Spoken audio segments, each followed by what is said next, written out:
Harley Lippman's a foreign policy expert and geopolitical analyst. Harley, do you want to react to anything you just heard from Jack? Yeah, of course. It is nothing like Iraq. I mean, number one, Iran represented an existential threat to the United States.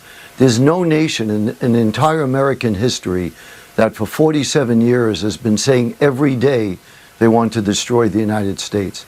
Then they build nuclear weapons and the missiles to carry them here. So it's pretty plain, if you just use a little bit of common sense, that you really had to take action. This is really about America's national security. But it's also unlike Iraq because there won't be boots on the ground. And in Iraq, the United States went to de-Baathize Iraqi society. The Ba'ath Party controlled Iraq. And that left a power vacuum and no one could govern. So that created a civil war. That's not happening now. Already President Trump has shown generosity and victory. He says that Iranian soldiers and troops could surrender, they'll get clemency, they'll be forgiven, but they have to do it now. And the United States is looking for technocrats who could run the country. Also, Iran has had a history of democracy, unlike other Middle Eastern nations. So there's a lot of reasons why this is going to be a dramatically better outcome than what we experience in Iraq.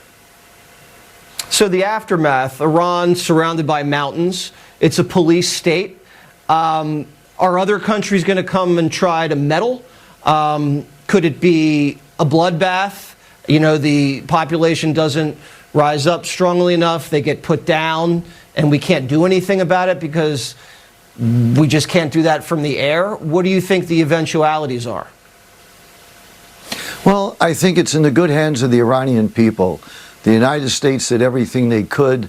Now we have to look for them. This is really their best opportunity they'll ever have to obtain freedom, and they're dying to do so.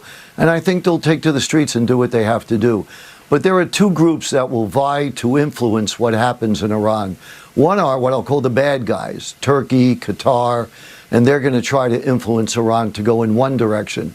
But there are the good guys, Kuwait, United Arab Emirates, Bahrain, Saudi Arabia, and they're going to have greater influence, and they're going to try to influence Iran to go in the right way, which would be more of a democracy, align more with the West, certainly not radical Islam. Whatever comes of Iran, I guarantee you, it will nowhere be the threat that we've seen in the Middle East. And keep in mind, for the last 47 years, Iran has been responsible for all the wars and terrorism in the Middle East. That has cost the Middle East and the world trillions, if you look at it over that period of time. That's not happening anymore. And when you add to the fact that, going back to your previous speaker and the one before that, every president since Jimmy Carter has wanted to do something about the regime in Iran. But they'd all kicked the can down the road, and they all left it to the next president. President Trump did the right thing by showing courage and making a difference. He seems like a man on a mission. He's not leaving anything to a successor. He's getting it done now. That incident in Butler probably had a lot to do with it, but you never know. Mr. Lippman, thank you so much for your expertise. Thank you.